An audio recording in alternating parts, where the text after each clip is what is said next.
महाराष्ट्राच्या जनतेला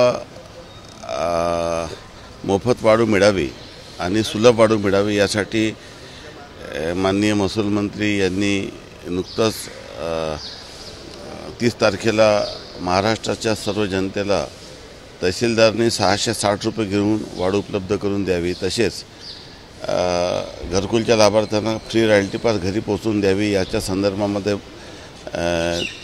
पूर्ण महाराष्ट्रात सर्व तहसीलदार, DMO, SDO आणि कलेक्टर यांची VC घेतली आहे। त्या VCमध्ये मी देखील उपस्थित होतो आणि संपूर्ण महाराष्ट्रात घरकुलच्या लाभार्थ्यांना मोफत, व्यक्तिगत घरवाल्याला 660 रुपये घेऊन, तसंच शासकीय कामासाठी देखील 660 रुपये घेऊन वाढ उपलब्ध करून द्यावी अशा पद्धतीचे निर्देश दिलेले आहे। या संदर्भामध्ये आम्ही नियमितपणे आढावा घेत आहोत।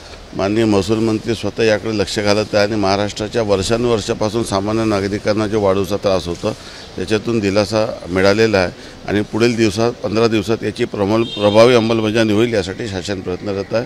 मी देखील यात लक्ष घालत आहे। ABP माझा, उघडा डोळे बघा नीट।